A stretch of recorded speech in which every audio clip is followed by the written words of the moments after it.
스가랴 선지자는 앞선 7번째 환상을 본 이후에 다시 8번째 환상을 보기 위해서 마음을 새롭게 하고 정신을 차려서 집중하기를 시작합니다. 그의 눈앞에서 이전과도 다른 장면들이 펼쳐지는데 네 대의 병거가 두 산 사이에서 등장을 하고 있는 장면이에요. 여기에서 말하고 있는 이 병거는 알다시피 전쟁에서 사용하는 수레를 말합니다. 말이 끄는 수레예요. 이 병거는 전쟁에서 당시로서는 상상하기 힘들 만큼의 기동력을 제공하고 병거의 많고 적음이 곧 군사력의 척도였다고 해도 과언이 아닙니다.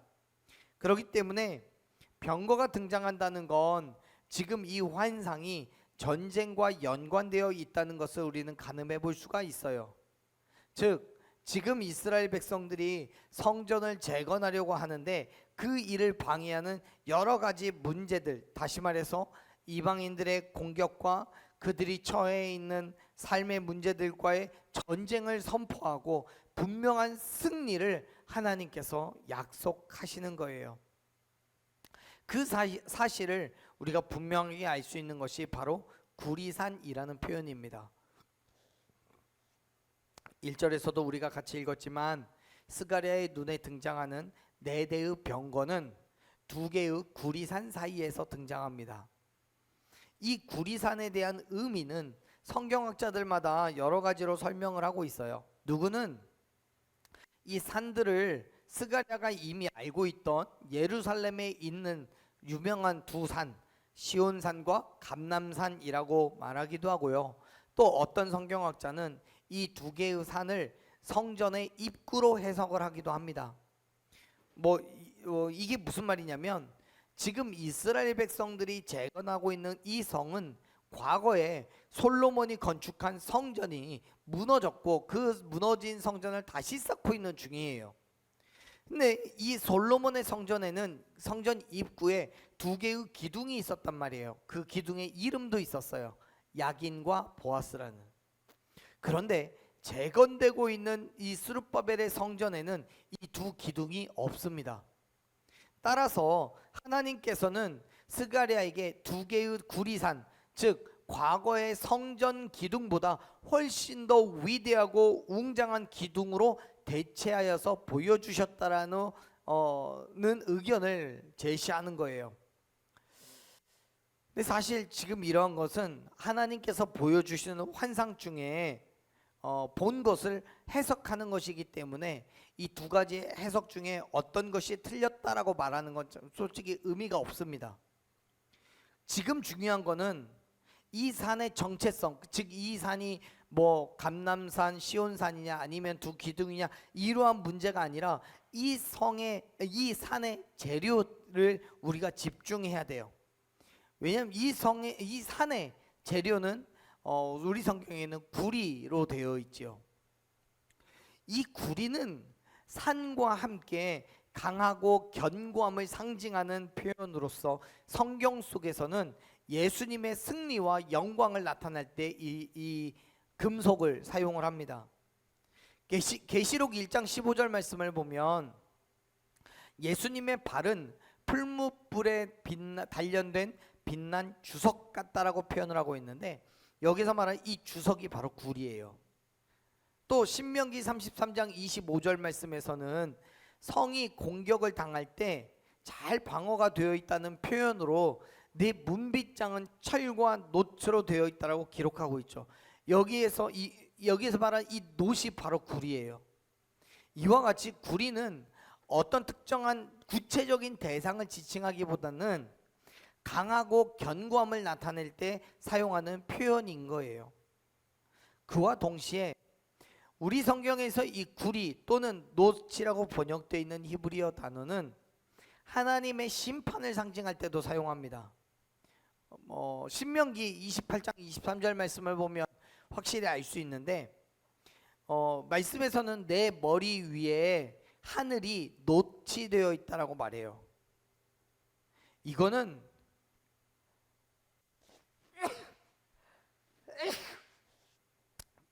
하늘이 굳어져서 비를 내리지 않겠다라는 표현입니다. 비가 내리지 않으니까 어떻게 되겠어요? 어떤 곡물도 자라지를 않겠지요. 극심한 가뭄으로 땅이 황폐해질 것을 이야기하는 겁니다.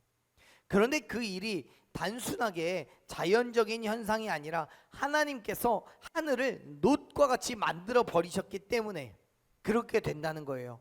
그러기 때문에 결국 그것이 하나님의 심판이고 이 세상의 모든 환경을 다스리시는 하나님의 능력을 드러내는 표현이 되는 거예요. 자, 여러분, 이러한 모든 표현을 고려하면 구리산이라는 건 하나님의 심판과 관련된 표현이라는 것이 확실되어지죠. 결국 하나님께서는 성전을 재건하는 과정 가운데서 많은 장애물을 만나서 멈춰있던 이스라엘 백성들을 격려하시고 그들의 대적자를 반드시 멸하시고 회복시키실 것에 대해서 약속하시는 겁니다. 그렇습니다. 사랑하는 여러분, 하나님께서는 당신의 백성들을 지키시고 보호하실 것을 약속하셨습니다. 아멘. 그리고 하나님의 백성들을 대적하는 자들을 향해서 확실하고 가혹한 심판이 있을 것을 여러분 믿으시길 바랍니다. 물론 악함이 드러나는 그때에 곧이어서 심판이 나타나지는 않을 거예요. 그래서 지금은 악한 자들이 자기의 마음대로 악을 행하고도 아무 일도 일어나지 않는다라고 자신 있게 말합니다. 그러나 여러분, 하나님께서 우리에게 약속하신 대로 분명하게 심판하실 것이고 우리를 대적하는 모든 자들과 싸워서 승리하실 것을 여러분 믿으시길 바랍니다. 하나님께서 환상 가운데 그걸 스가랴에게 보여주셨어요. 한번 볼까요? 6장 2절 3절 말씀 같이 읽습니다. 첫째 병거는 붉은 말들이, 둘째 병거는 검은 말들이, 셋째 병거는 흰 말들이, 넷째 병거는 얼음지고 건장한 말들이 메었는지라. 아멘. 1절에 등장하고 있는 네 병거와 그 병거를 이끄는 말을 보여주셨는데, 첫째 병거에는 붉은 말들이, 둘째 병거에는 검은 말들이, 셋째에는 흰 말들이, 넷째에는 얼음지고 건장한 말들이 메어 있다고 성경은 기록합니다. 사실 여기에서 중요한 거는 말이나 병거가 아니에요. 왜냐하면 그것은 당시의 대표적인 교통수단이기도 했고 전쟁의 도구이기도 했기 때문에 그래요. 우리가 주의해서 봐야 할 거는 뭐냐면 병거를 이끌고 있는 말의 색이에요.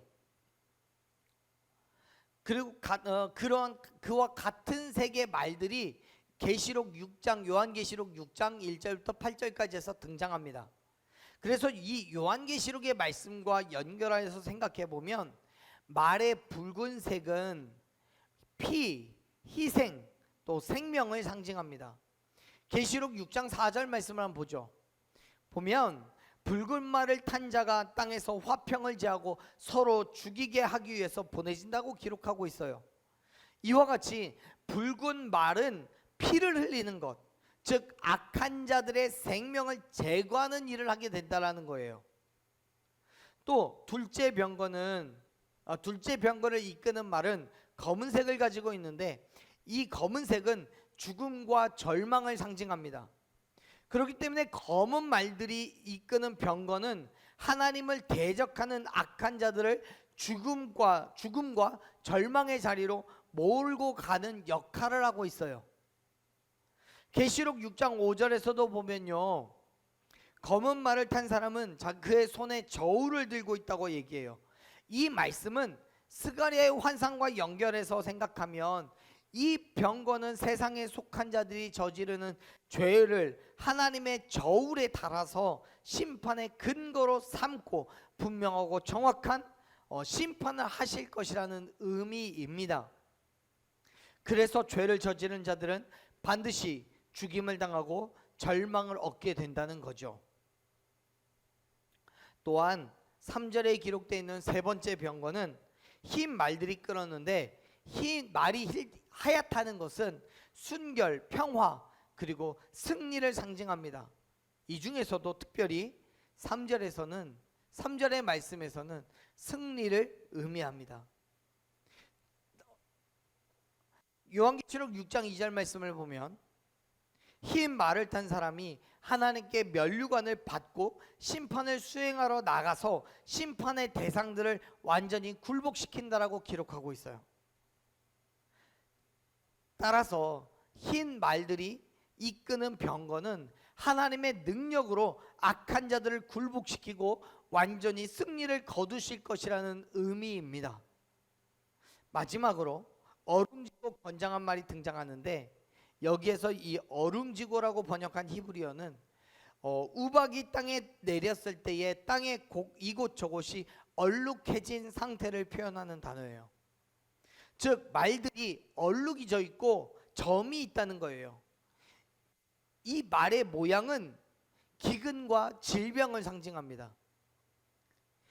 이 모양과 연결되는 요한계시록 6장 8절 말씀을 보면 청황색의 말이 등장을 하는데, 이 말을 탄 사람의 이름이 사망이에요. 이 사람이 검과 흉년과 사망과 땅의 짐승으로 죽인다라고 기록하고 있어요.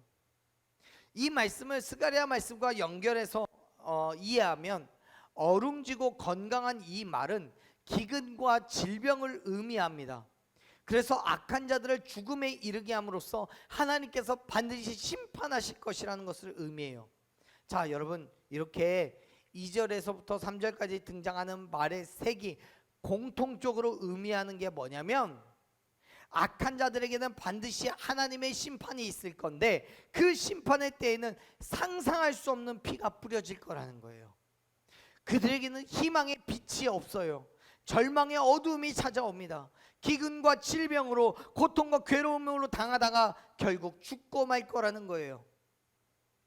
이러한 상황들이 정말 두렵고 떨릴 수밖에 없어요. 사랑하는 여러분, 이게 지옥입니다. 여러분, 지옥은 우리의 상상을 초월하여서 말로 닿을 수 없는 공포와 두려움이 있는 곳입니다. 요즘 들어서 영화나 드라마 속에서 자주 악마가 등장합니다.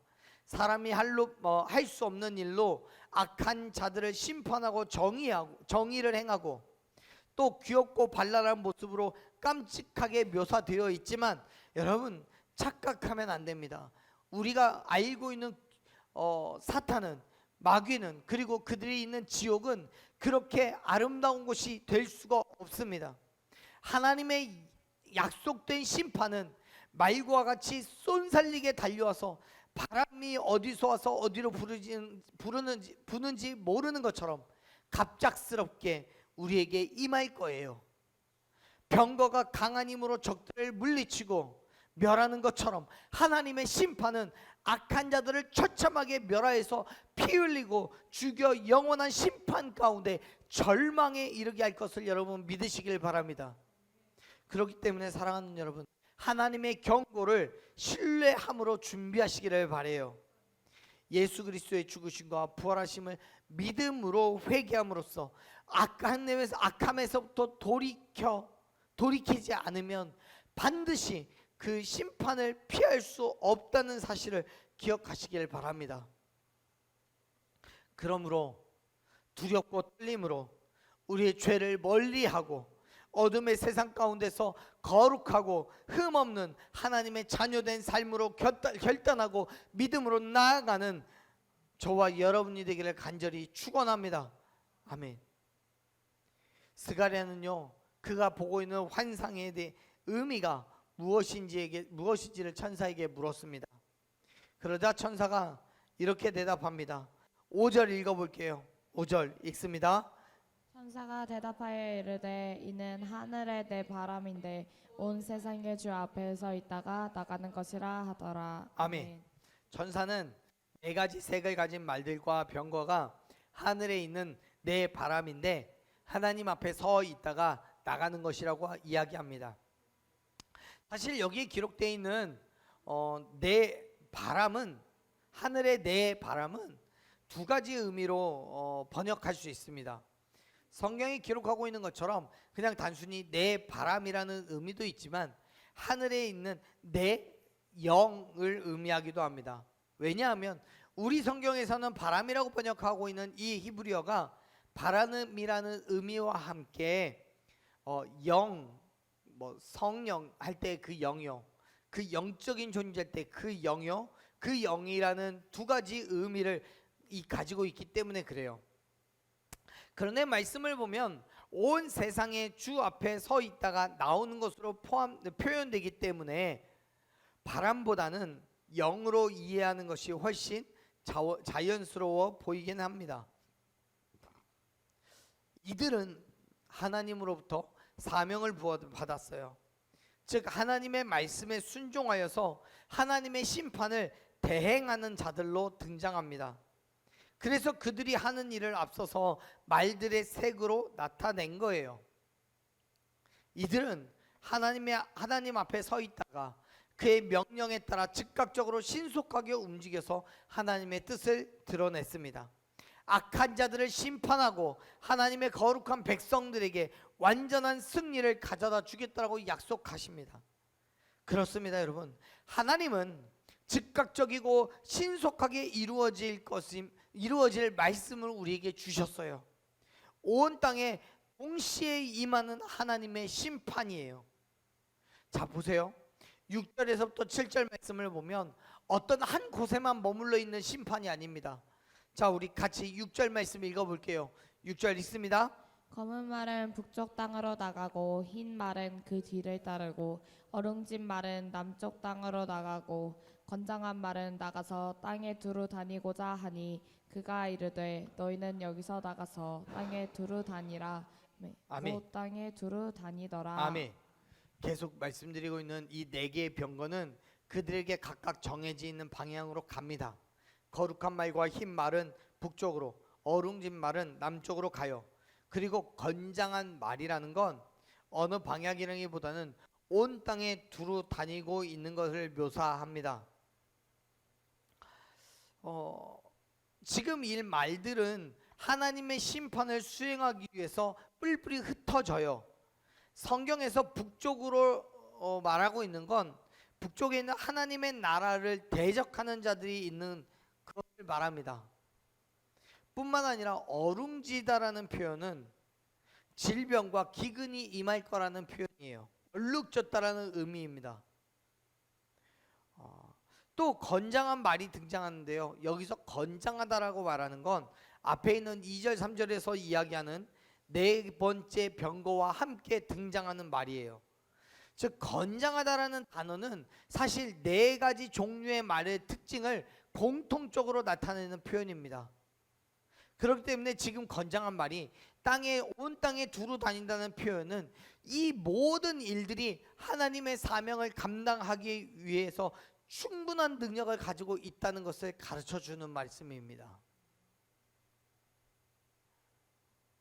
그 말들이 하나님의 명령에 따라서 하늘에서부터 나왔어요.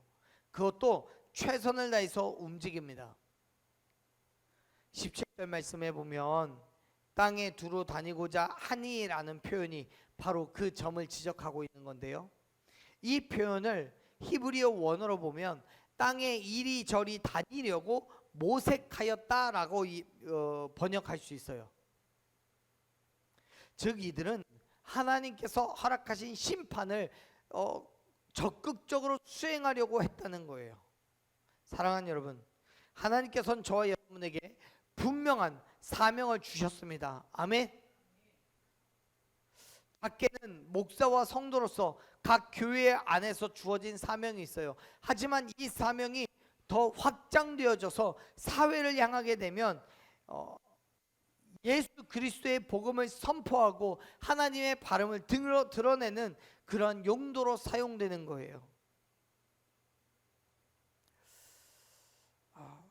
그렇기 때문에 우리는 그 사명의 삶을 살아내야 되는 거죠. 물론 그렇게 되기까지는 우리가 철저하게 준비가 되어 있어야 됩니다. 그런데 그 전에 하나님께서 우리가 그러한 삶을 살아갈 수 있도록 먼저 우리에게 임하셔서 우리에게 힘이 되시고 능력이 되시는 줄로 믿습니다.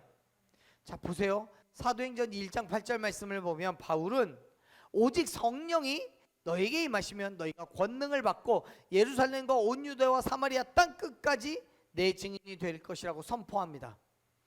여러분, 하나님께서 우리에게 사명을 감당할 만한 능력을 주시겠다라는 거예요. 성령이 임재하심으로써 그 능력이 우리에게 주어졌다는 거예요. 그렇다면 이제는 우리가 하나님의 말씀하신 때를 기다리고 움직여라는 명령을 받아 그대로 살아가기만 하면 된다는 얘기입니다. 그래서 7절 마지막에서 그렇게 말씀하시잖아요. 너희는 여기서 나가서 두루 다니라고요. 사랑하는 여러분, 하나님께서는 저와 여러분을 통해서 이 땅에 당신의 통치 아래에서 두시고 저와 여러분의 삶의 모습을 통해서 이 땅에 하나님의 사랑과 긍휼하심과 그리고 하나님의 심판을 드러내시는 줄로 믿습니다.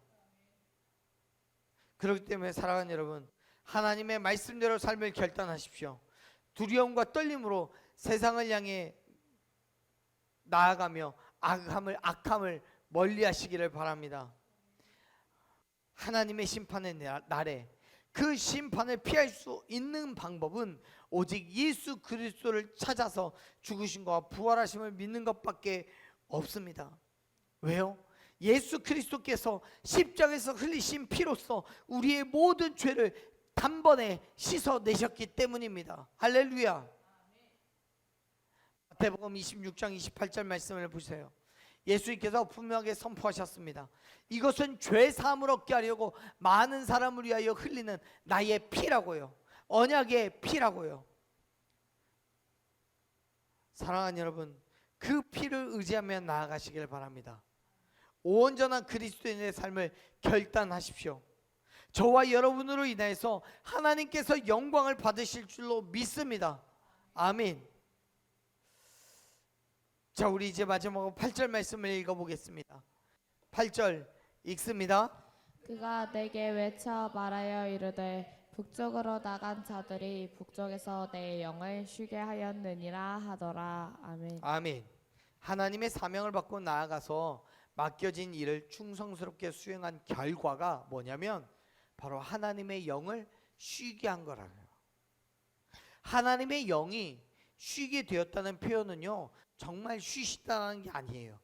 여러분, 하나님은요, 성경을 보면 졸지도 않으시고 주무시지도 않는다라고 말씀하셔요.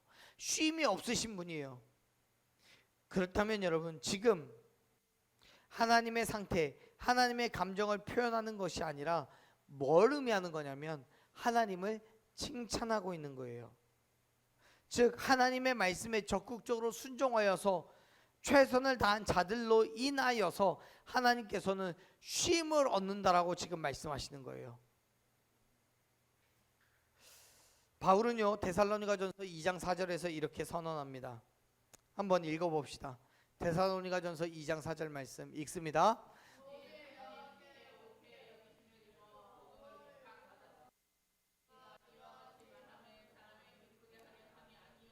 오직 우리 마음을 감찰하시는 하나님을 기쁘시게 하려 함이라. 아멘. 사랑하는 여러분, 내 기쁨, 내 만족을 위한 삶이 아니라 하나님의 영광을 위하여 나아가십시오. 예수님께서 그런 것처럼, 바울이 그랬던 것처럼 하나님을 기쁘시게 하기 위하여 나아갈 때 하나님께서는 저와 여러분을 통하여 영광을 받으심을 여러분 믿으시길 바랍니다. 그리고 저와 여러분에게 마지막 날에 심판에서 건지심으로 말미암아 위로와 평강을 허락하여 주실 줄로 믿으시길 바랍니다. 여러분, 하나님께서 우리에게 궁극적으로 주시는 것이 바로 승리예요. 완전한 영광이라는 사실을 기억하십시오. 환난 가운데에서 낙심하고 좌절하는 것이 아니라 하나님께서 우리에게 주실 그 승리를 기대하면서 믿음의 삶을 결단하는 저와 여러분이 되기를 간절히 축원합니다.